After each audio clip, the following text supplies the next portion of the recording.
Kebakaran, namanya kebakaran. Sebuah rumah di Jalan Jembatan 2 Barat, Kecamatan Tambora, Jakarta Barat, ludes dilalap api. Izin Komandan melaporkan, Jaya 65, RT 6. Banyaknya material yang mudah terbakar membuat api dengan cepat menghanguskan seluruh isi rumah. Menurut warga, api pertama kali muncul dari tiang listrik yang berdekatan di bagian belakang rumah hingga merambat ke rumah warga. Itu dari ini Pak, tiang listrik Pak. Dia dari situ kabelnya udah kalau kena angin dia sering mulai pecahkan api. Cuman kok hari ini nggak ada yang tahu gitu kan di bawah. Dia langsung putus ke bawah tuh ininya kabelnya. Oh, langsung merambat ke rumah warga. Iya, itu kan nyambung dia ke bawah nih. Rumahnya pas di belakang tiang listrik Pak. Pas sebelahan. Ada berapa rumah yang terbakar? Cuma satu rumah yang kebakar. Api berhasil dipadamkan 1 jam kemudian setelah 15 mobil pemadam kebakaran dikerahkan ke lokasi. Tidak ada korban jiwa dalam peristiwa ini. Dari Jakarta, Miftahul Gani, iNews melaporkan.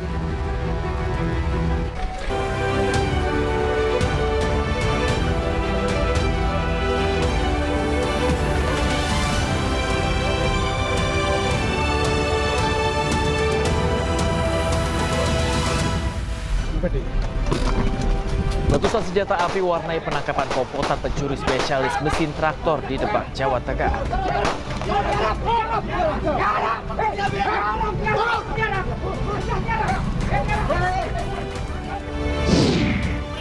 Aksi unjuk rasa mengkritisi 100 hari kinerja Gubernur Jakarta Pramono Anung dan Wagub Rano Karno di depan Gedung Balai Kota Jakarta berujung ricuh. Kemenak tinjau persiapan dan mencoba alas tidur tenda jemaah haji Indonesia di Arafah hingga Mina.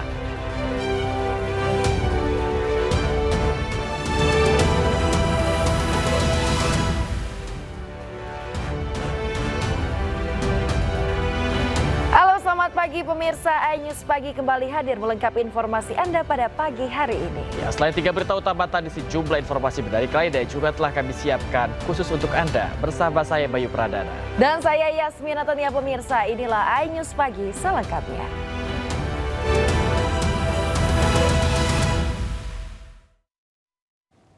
Kita awali iNews Pagi dari informasi aksi tawuran 2 kelompok pemuda yang saling baku hantam di tengah jalan raya Kota Pangkalan Kerinci, Kabupaten Pelawan, di mana ini terjadi di Riau, pemirsa. Ya, polisi dengan cepat tangkap puluhan pemuda yang terlibat tawuran.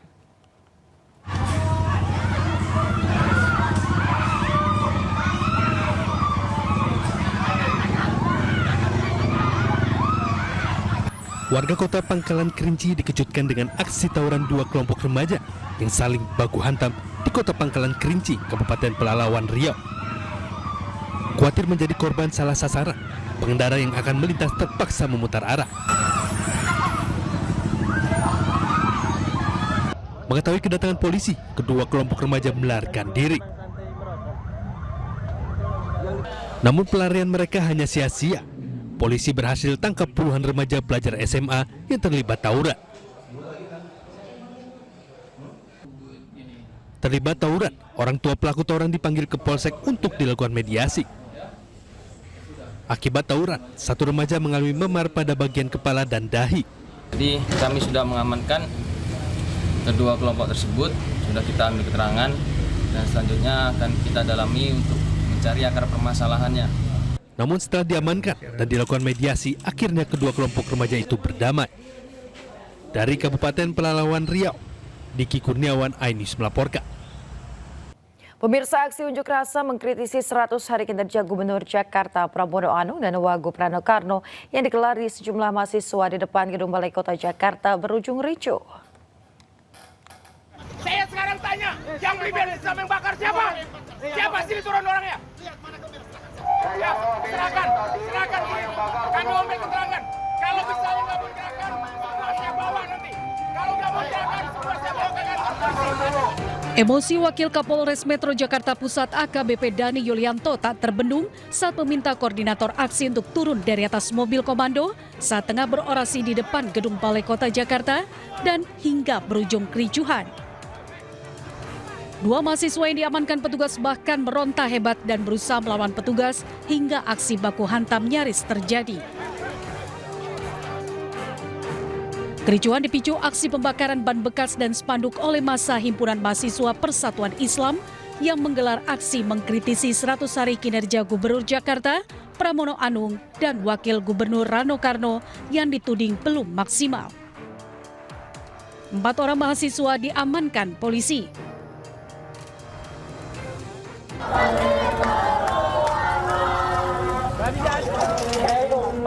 Program jadi baik untuk Kabupaten Sidoarjo. Kami belum lupa, kami masih ingat saat kalian berjanji untuk bangsa Indonesia. Aksi serupa juga terjadi di Sidoarjo, Jawa Timur. Puluhan mahasiswa melakukan demo di depan pendopo Kabupaten Sidoarjo terkait sorotan 100 hari kinerja Bupati dan Wakil Bupati Sidoarjo. Meski awalnya aksi demo berjalan normal, namun sejumlah mahasiswa yang tergabung dalam Himpunan Mahasiswa Islam mulai melakukan aksi pembakaran ban. Sejumlah ban dibakar di depan pintu masuk pendopo sebagai bentuk kekecewaan mahasiswa terhadap kinerja Bupati dan Wakil Bupati Sidoarjo. Tidak hanya itu, sejumlah mahasiswa juga melakukan aksi vandalisme. Mereka melakukan aksi coret-coret gapura dan pintu masuk pendopo dengan kata-kata yang tidak pantas. Aksi tersebut bubar setelah mahasiswa melakukan pertemuan dengan Bupati Sidoarjo. Pemirsa, Menteri Agama Nasaruddin Umar memeriksa persiapan langsung fasilitas jemaah haji Indonesia di Arafah hingga Mina. Menteri Agama juga mencoba alas tidur untuk jemaah haji di dalam tenda wukuf di Arafah.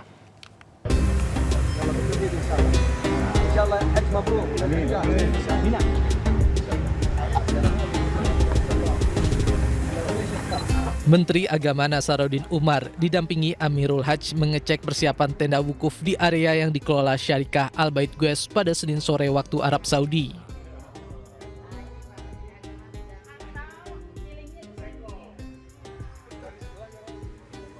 Usai mengecek tenda, Menteri Agama dan rombongan mengecek toilet dan ketersediaan air.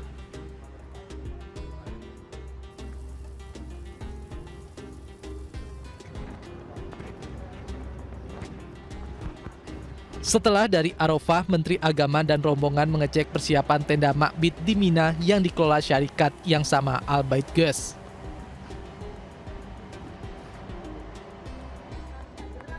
Menteri Agama juga memberikan kritikan bahwa kasur di Arafah kecil, meski kasur tersebut tidak ditinggali berhari-hari. Bantalnya, spraynya, memang agak-agak kecil, tetapi ini kan tidak nginap ya, hanya setengah malam gitu ya. Dan cukup kalau untuk rebahan-rebahan itu. Kemudian juga airnya, kemudian juga AC-nya, lalu lampunya, kemudian juga fasilitasnya, termasuk taman-tamannya. Jadi kita sudah melihat, alhamdulillah sudah selesai semuanya, tinggal menunggu tamunya ini. Nasaruddin meyakini persiapan sudah selesai dan tinggal menunggu kedatangan calon jemaah haji ke Arafah. Kepada calon jemaah haji Indonesia, Nasaruddin berpesan untuk menjaga larangan ihram dan tidak keluar tenda pada siang hingga sore hari karena cuaca panas diprediksi mencapai 50 derajat Celcius. Sesuai jadwal layanan haji Arab Saudi, calon jemaah haji mulai bergerak dari Mekah ke Arafah pada hari Rabu 4 Juni 2025. Dari Mekah, Arab Saudi, Gigi Irfan, iNews melaporkan. Pemirsa, Klinik Kesehatan Haji Indonesia kini telah mendapat izin melayani jemaah tanah air. Hal ini menjadi angin segar terutama bagi para jemaah yang memiliki keterbatasan bahasa seperti yang dilaporkan oleh rekan Gigi Irfan dari Mekah, Arab Saudi. Setelah melalui serangkaian pendekatan dan koordinasi langsung dengan Menteri Kesehatan Arab Saudi, Klinik Kesehatan Haji Indonesia atau KKHI resmi kembali diizinkan beroperasi hari ini. Hal ini disampaikan langsung oleh pihak otoritas Haji Indonesia yang terlibat dalam perundingan. Seperti diketahui sebelumnya, KKHI memang sempat tidak diizinkan melakukan tindakan medis. Ketidaktahuan bahasa serta minimnya pendamping menjadi alasan utama sejumlah jemaah menahan keluhan kesehatannya. Mereka khawatir harus dirawat di rumah sakit Arab Saudi tanpa bisa berkomunikasi dan tanpa pendamping. Dengan diaktifkannya kembali KKHI, kasus-kasus ringan bisa ditangani langsung. Jemaah pun bisa cepat pulih dan kembali menjalankan rangkaian ibadah haji. Namun ada kasus tertentu yang cukup berat mengharuskan pasien dirujuk ke rumah sakit Arab Saudi, seperti kasus cuci darah. Pemerintah Indonesia mengapresiasi otoritas kesehatan Arab Saudi yang tetap mengutamakan keselamatan dan kenyamanan para tamu Allah.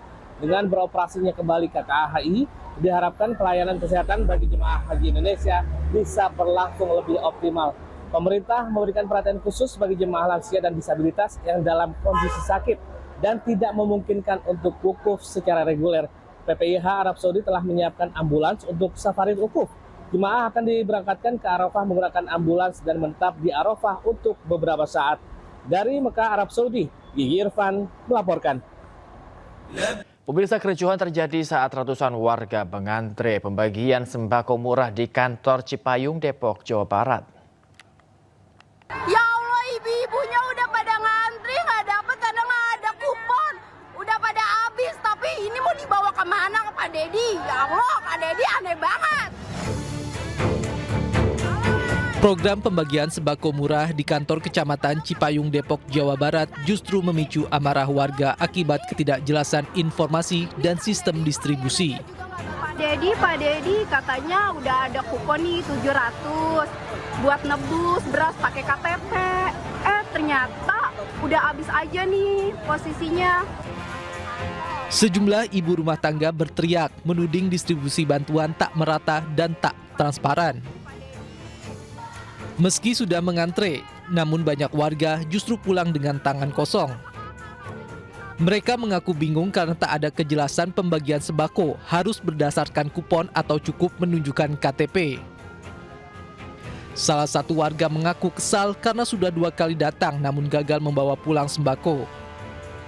Iya, maksudnya kalau ada info kayak gitu kita seneng ya, ada tebus murah gitu. Cuma kalau emang KTP ya KTP, kalau pakai kupon kita mintanya di mana gitu. Itu aja sih. Lebih kita jelas. kan capek-capek udah ninggalin kerjaan rumah, udah datang ke sini nggak dapat apa-apa kan. Kayak kesel gitu. Ketiadaan sistem yang jelas membuat warga mendesak agar program bantuan dirancang lebih rapi dan berpihak kepada masyarakat kecil. Warga berharap pemerintah Kota Depok dan pemerintah Provinsi Jawa Barat segera mengevaluasi sistem distribusi bantuan agar kejadian serupa tidak terulang dan kepercayaan masyarakat terhadap pemerintah tetap terjaga. Dari Depok, Jawa Barat, Iyung Rizky, iNews melaporkan. Pemirsa, komplotan pencuri spesialis mesin traktor ditangkap polisi di Demak, Jawa Tengah. Komplotan dibekuk saat membawa barang hasil curian menggunakan mobil minibus.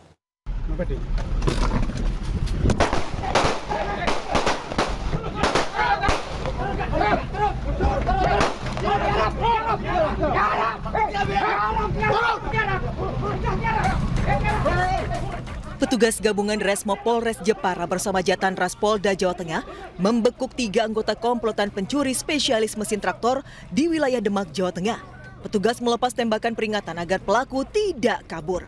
Dari dalam mobil pelaku, polisi mendapati sejumlah mesin traktor hasil curian. Sebelumnya, pelaku diburu polisi menyusul banyaknya laporan hilangnya mesin pembajak sawah milik petani sejak April lalu. Rupanya, mesin traktor digasak para pelaku yang menyasar mesin traktor yang ditinggal petani di area persawahan. Dalam kasus ini, polisi menyita barang bukti 17 mesin traktor yang sebagian telah terjual di wilayah Bandung, Jawa Barat. Alat atau traktor yang terparkir diambil mesinnya dengan cara dirusak, lalu dibawa pergi dengan menggunakan KPM itu sarana prasarananya. Untuk mempertanggungjawabkan perbuatannya, para pelaku terancam hukuman hingga 7 tahun penjara. Dari Jepara, Jawa Tengah, Alip Sutarto, iNews melaporkan. Pemirsa, penangkapan pelaku pencurian ternak sapi diwarnai aksi kejar-kejaran dan petugas lepaskan tembakan peringatan.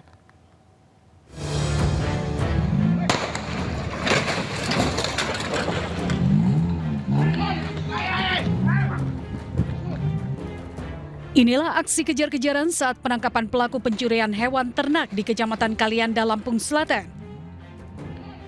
Petugas juga sempat melepaskan tembakan peringatan agar pelaku menghentikan laju kendaraannya.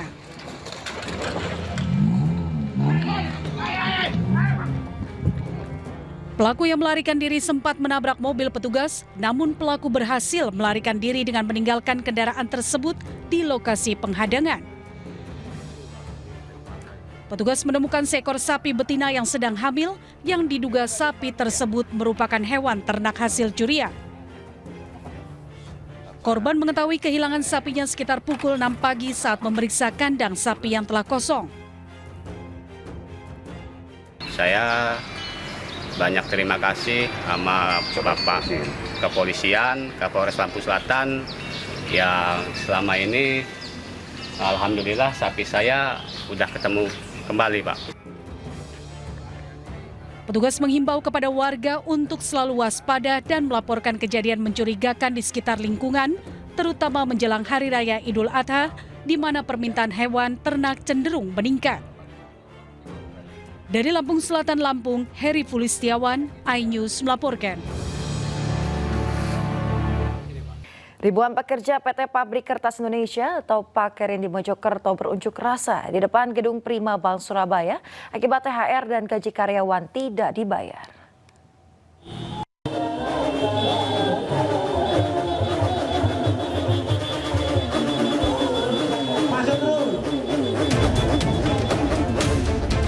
Ribuan buruh Pabrik Kertas Indonesia atau Pakerin memblokade Jalan Jembatan Merah Surabaya menggunakan sepeda motor. Mereka kesal karena uang perusahaan yang disimpan di Bank Prima untuk membayar THR dan gaji tidak bisa dicairkan lantaran adanya konflik satu keluarga, pemilik Bank Prima dan pemilik PT Pakerin. Dampak konflik keluarga tersebut, gaji dan THR karyawan tidak terbayar. 2.500 karyawan berpotensi terancam PHK massal karena perusahaan dilaporkan pilot oleh salah satu pemilik perusahaan. Permasalahan bermula dari meninggalnya pemilik PT Pakerin Sugiharto. Perebutan warisan antara ahli waris mengakibatkan terhambatnya pencairan dana perusahaan senilai kurang lebih 1 triliun rupiah yang berada di Bank Prima. Kami dari manajemen tetap menunjang agar supaya buruh ini bisa dapat terbayarkan. Tidak ada cara lain, Pak, selain harus mencairkan dana yang ada di sana. Itu perjuangan kita supaya buruh ini tidak dengan posisi yang terkatung-katung, Pak. Manajemen PT Pakerin mengaku jika Bank Prima tidak bersedia mencairkan uang perusahaan, pihak manajemen akan melaporkan kasus ini ke pihak kepolisian. Dari Surabaya, Jawa Timur, Nur Safei, iNews melaporkan.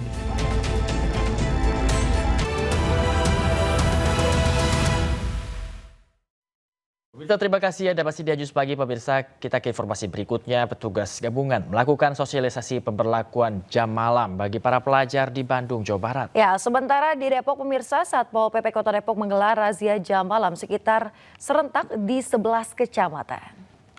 Malam, silakan untuk segera meninggalkan jalur anti aplikasi dan Jalan Merdeka karena pemberlakuan jam malam oleh Bapak Gubernur sudah diberlakukan. Petugas gabungan Polrestabes Bandung dan Satpol PP Kota Bandung melakukan sosialisasi pemberlakuan jam malam bagi pelajar yang masih berkeliaran di atas jam 9 malam. Kegiatan sosialisasi ini digelar di beberapa titik seperti di Jalan Asia Afrika dan Braga, Kota Bandung. Razia merupakan tindak lanjut dari surat edaran dari Gubernur Jawa Barat dan Wali Kota Bandung. Seorang wisatawan mengaku mendukung kebijakan Gubernur Jawa Barat memberlakukan jam malam bagi pelajar. Untuk para pelajar pada pukul 21.00 sudah tidak ada berada lagi di jalanan karena dikenakan jam malam. Maka dari itu kami hari ini sifatnya adalah mengedukasi, persuasif kepada para pelajar. Nanti kita akan laksanakan peringatan jika memang masih ditemukan di tempat-tempat hiburan ataupun di jalan-jalan agar segera kembali ke rumahnya masing-masing. Kita kan dari Jakarta ya. Mungkin udah pernah dengar kali info ini, cuma ya ada juga sih. Jadi anak-anak jadi ada jadwalnya ya. Ya suka-suka sampai malam gitu.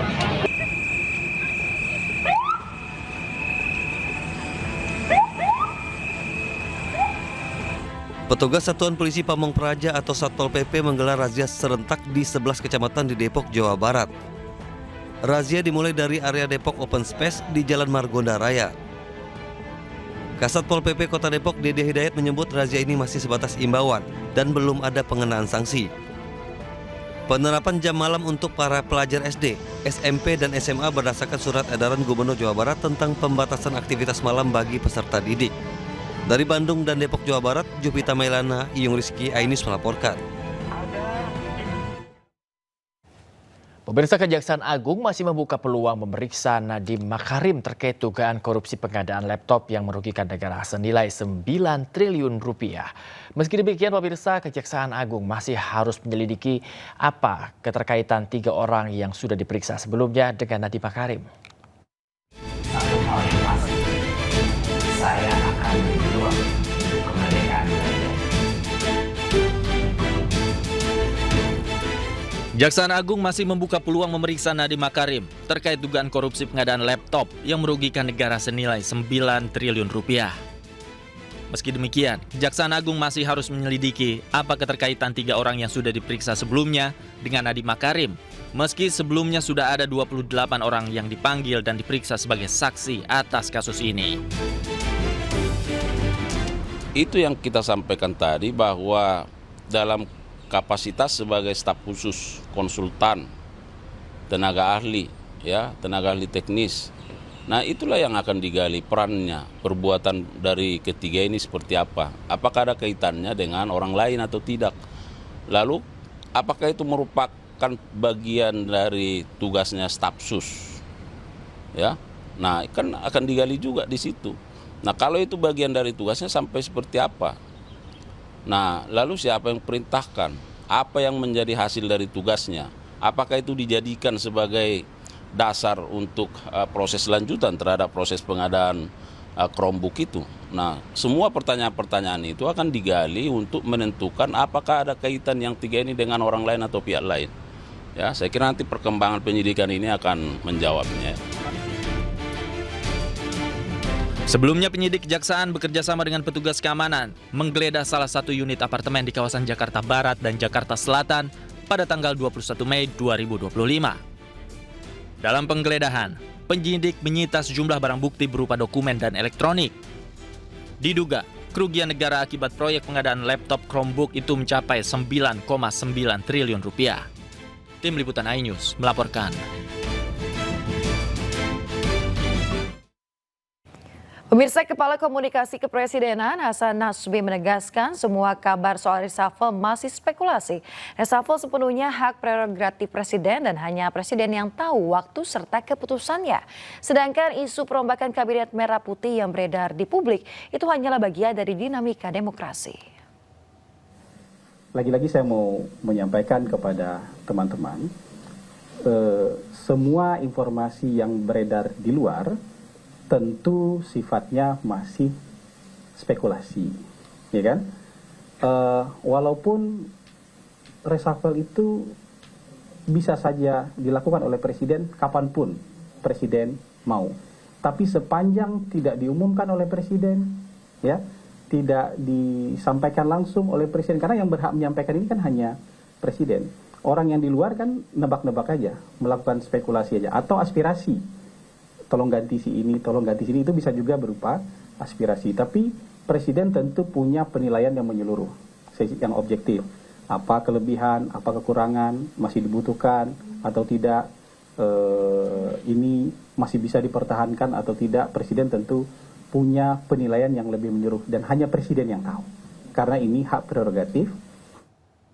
Pemirsa, Pemprov DKI Jakarta gencar melaksanakan program pemutihan ijazah. Gubernur DKI Jakarta Pramono Anung menargetkan program tersebut bisa menjangkau 6.652 peserta didik tahun ini.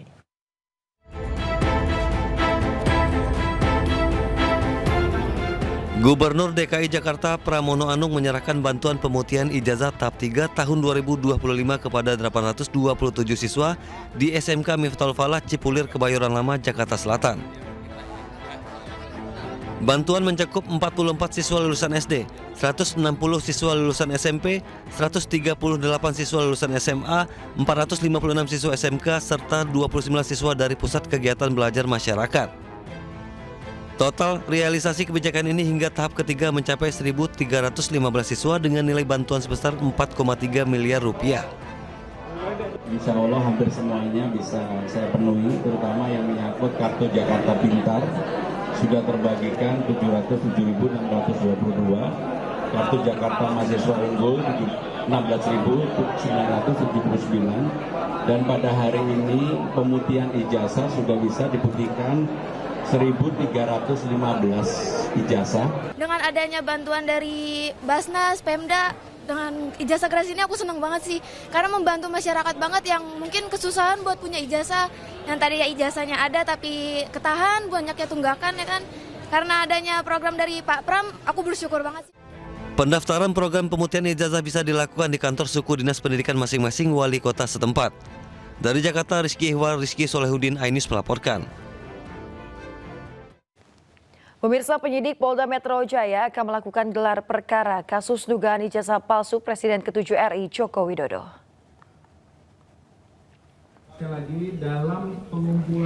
Pemirsa, kasus dugaan ijazah palsu S1 milik Presiden ke-7 RI Joko Widodo akan memasuki babak baru. Penyidik di Treskrimum Polda Metro Jaya berencana melakukan gelar perkara kasus tersebut. Namun gelar perkara akan dilakukan setelah penyidik mengumpulkan fakta-fakta terkait dengan kasus tersebut. Ini dilakukan agar mendapat titik terang terkait kebenaran apa yang dilaporkan sejumlah pihak selama ini. Sehingga inilah yang dilakukan lagi dalam pengumpulan fakta. Objek perkaranya adalah pernyataan yang mengandung fitnah dan pencemaran nama baik melalui media sosial atas tuduhan ijazah palsu S1 milik saudara JW, kemudian skripsi berikut lembar pengesahan. Sehingga inilah yang didalami, apakah pernyataan yang disampaikan oleh beberapa pihak itu sesuai fakta atau tidak, tuduhannya itu sesuai fakta atau tidak. Tentunya hal-hal yang terkait dengan peristiwa ini itu merupakan bagian yang didalami. Gelar perkara itu nanti setelah faktanya terkumpul semua baru dilakukan gelar perkara untuk menentukan apakah peristiwa yang sedang didalami itu ada dugaan tindak pidana atau tidak. Sidang gugatan perdata soal ijazah Jokowi dengan tergugat 5 orang pimpinan Rektorat UGM Yogyakarta kembali digelar di Pengadilan Negeri Sleman. Dalam sidang ketiga ini, pemirsa, kuasa hukum UGM maupun Kasmujo secara tegas menolak permohonan penggugat intervensi.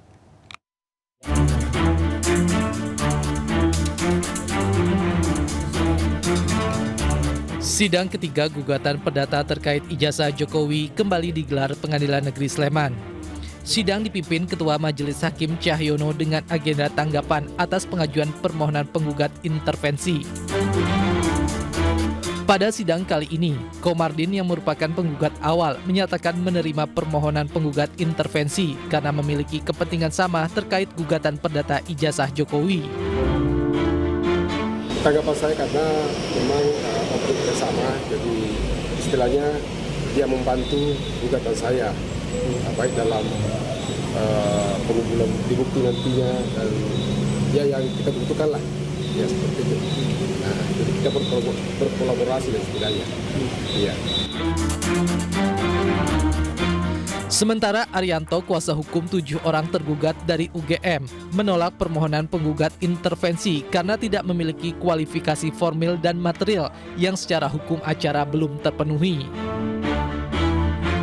Bahwa kapasitas si permohon intervensi ini ternyata tidak sama dengan diajarkan waktu di Solo.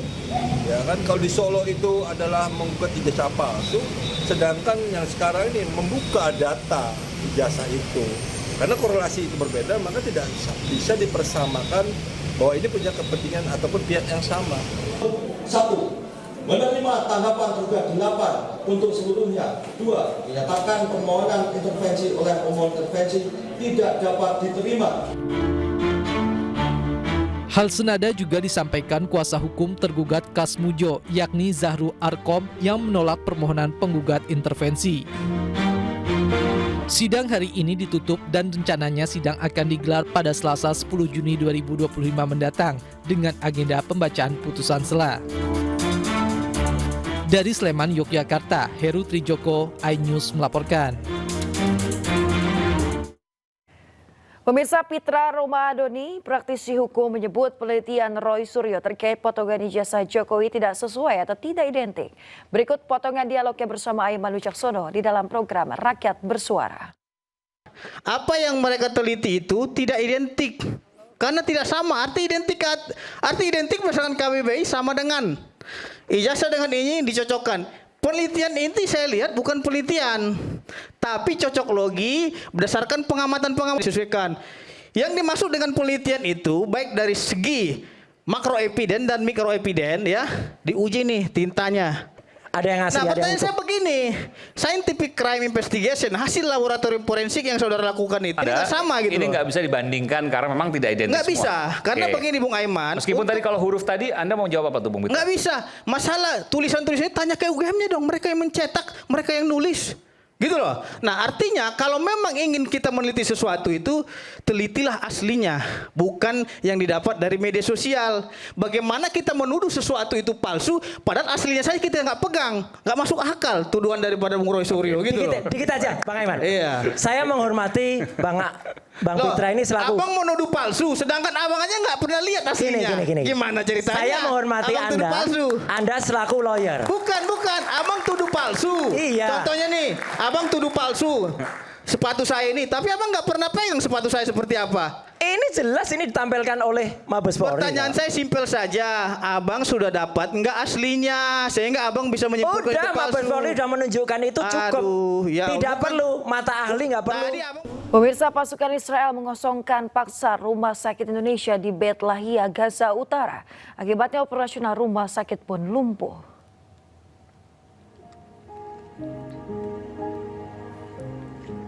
Sebelum mengosongkan rumah sakit pada hari Senin, pasukan Israel telah menghancurkan area sekitar rumah sakit dan juga meratakannya dengan tanah. Selain itu, sejumlah fasilitas vital di rumah sakit ikut hancur akibat serangan. Sebelumnya, para tenaga medis dan relawan lokal Mercy tetap bertahan meski penjajah Israel terus meningkatkan serangan dan juga pengepungan. Namun pada akhirnya, seluruh tenaga medis dan relawan dievakuasi paksa oleh pasukan Israel. Saat ini Mercy kehilangan akses utama untuk mendapatkan informasi terkait perkembangan situasi terkini di jalur Gaza, khususnya rumah sakit Indonesia. Meski dengan berbagai kecaman dan peringatan, penjajah Israel terus melakukan kejahatan kemanusiaan di jalur Gaza. Terbaru, 30 Mei 2025, terjadi penutupan terhadap seluruh layanan rumah sakit di Gaza Utara. Selama agresi, penjajah Israel juga melakukan pengerusakan terhadap Rumah Sakit Indonesia dan Wisma Dr. Jose Rizal.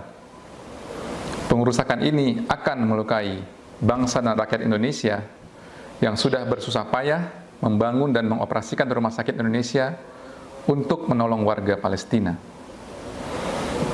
Mercy mengambil sikap sesuai dengan konstitusi bangsa Indonesia bahwa tidak mengakui penjajahan dalam bentuk apapun, sehingga penjajahan dan kejahatan kemanusiaan oleh Israel harus dipertanggungjawabkan di tingkat internasional. Krisis kemanusiaan tidak layak dijadikan bahan transaksi. Hentikan peperangan dan buka blokade pangan di Gaza, Palestina. Tuntutan ini akan terus dan tetap kami suarakan. 2 korvet dan 1 kapal tanker milik Angkatan Laut Rusia kembali singgah di Jakarta setelah 8 tahun. Kunjungan ini sekaligus menjadi momen penting untuk penguatan hubungan militer dan diplomatik antara Rusia dan Indonesia.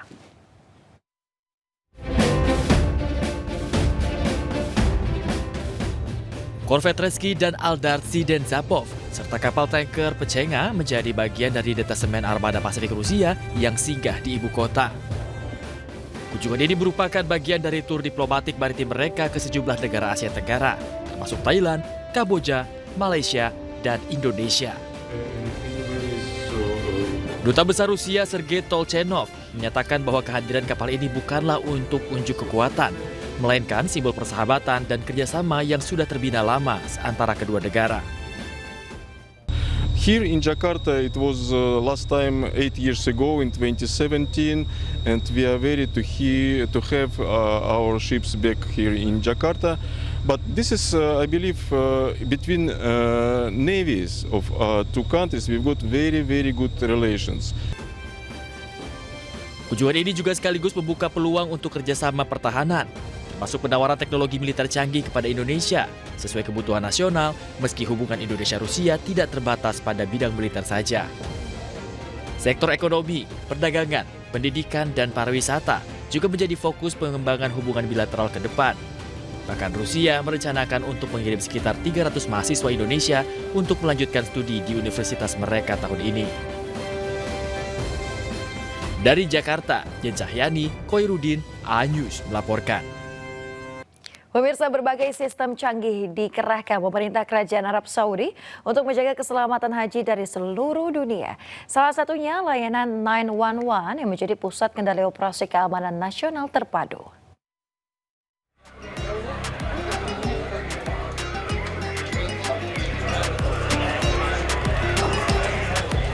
Sebagai pusat kendali operasi layanan 911, petugas terus memantau layar untuk menjawab panggilan darurat dan meneruskan laporan kepada satuan tugas di lapangan untuk ditindaklanjuti. Tidak sembarang orang bisa mengakses markas besar 911 yang beroperasi 24 jam non-stop. Beruntung tim iNews Media Group menjadi bagian dari undangan resmi Kerajaan Arab Saudi dan mendapat kesempatan meninjau langsung di ruang komando 911. Sore hari ini saya sedang berada di data kontrol atau control center daripada kota Mekah ini, di mana di sini kita bisa melihat TV-TV untuk mengkontrol yang mereka pasang sebanyak lebih dari 6.000 CCTV.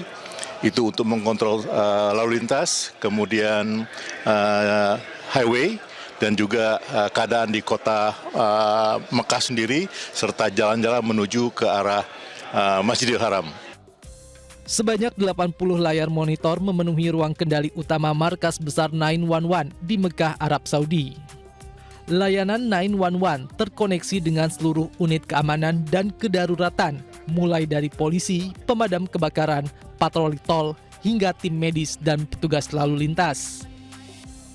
Center is prepared with the most advanced technologies. We answer all the calls in less than 2 seconds. The advanced system we have, as soon as we get a call, 3 main informations show up. The first one is the name of the caller. The second one is the number of the caller. And the third information is the location of the caller. After that, we write the notes of the report and send it directly throughout the system in less than 45 seconds. Working all of those technologies, we have well-trained and educated people working on those technologies. They speak more than one language. They also was sent to courses in how to deal with different calls and different callers, different people. Dengan adanya pusat kendali operasi keamanan terpadu ini, Arab Saudi berharap dapat memberikan pelayanan maksimal kepada jutaan jemaah yang berasal dari berbagai negara. Dari Mekah, Arab Saudi, Syafril Nasution, Armidian, dan Masirom, iNews melaporkan. Pemirsa, imigrasi Bandara Soekarno-Hatta berhasil menggagalkan keberangkatan 719 calon jemaah haji ilegal. Para jemaah ilegal ini melakukan hal ini karena tidak mau mengantre.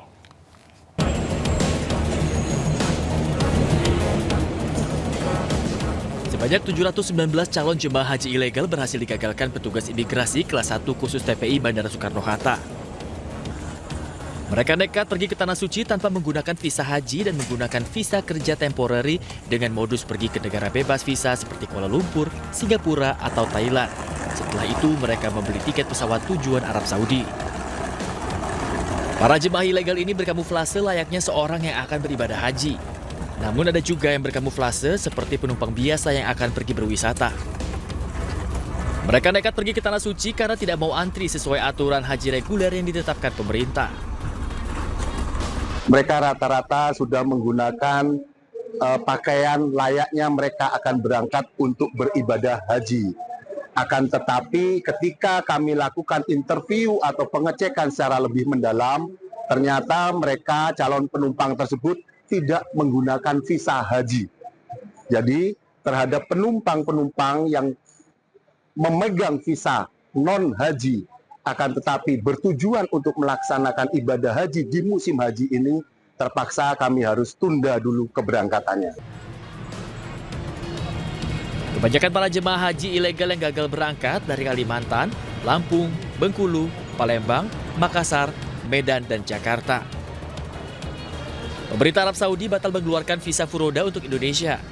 Hal itu membuat petugas tempat pemeriksaan imigrasi memperketat penumpang, terutama yang akan pergi ke negara Arab Saudi. Dari Tangerang, Banten, Hasnugara, iNews melaporkan.